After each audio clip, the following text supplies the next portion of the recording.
ఎలా ఉంది పరిపాలన? జగన్ వచ్చిన తర్వాత బ్రహ్మాండంగా పరిపాలన ఉంది. ఎలా ఉన్నాయి? చాలా పేదవాళ్ళందరూ కూడా చాలా బ్రహ్మాండంగా సంతోషంగా ఉన్నారు. మళ్ళీ జగన్ అనే సీఎం అవుతాడు. ఎవరు ఇయ్యలే. ఇప్పుడు 50 సంవత్సరాల నా సర్వీసులో ఇంతవరకు ఏ సీఎం కానీ ఏ మంత్రి కూడా ఇంతవరకు ఇయ్యలే. ఈ జగన్ వచ్చిన తర్వాతనే పేదవాళ్ళు కూడా అందరు గడ్డనమన్నారు. ఇక చెప్పిన పథకాలన్నీ పూర్తి చేశాడు.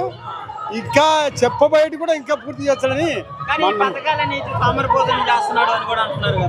వాళ్ళు ఎవరో అంటుంటారు. అన్న మాటలకు అన్ని మనం ఉనికి పడతట కష్టపడినాం కాబట్టి జగన్ అన్న కష్టపడుతున్నాడు, ఆయన కష్టపడుతున్నాడు, మేము కష్టపడినాము.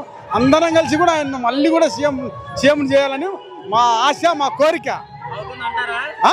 ఖచ్చితంగా 100% జనాలు డబ్బులు ఇచ్చి పిలిపించుకుంటున్నారు.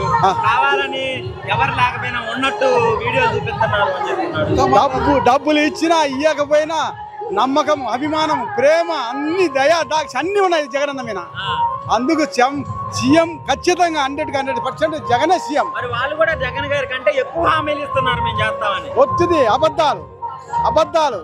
ఆయన 14 సంవత్సరాలు ముఖ్యమంత్రి చేసి ఏ ఒక్కరికి ఏ న్యాయం చేయలే. ఆ రాజకీయ నాయకులు, మంత్రులు బాగుపడినారు, పేదవాళ్ళు ఎవరు బాగుపడలే. మంచి చేస్తున్నాడు. అందరు సిద్ధంగా ఉన్నారు. సిద్ధం ప్రకారమే 100% జగనే సీఎం.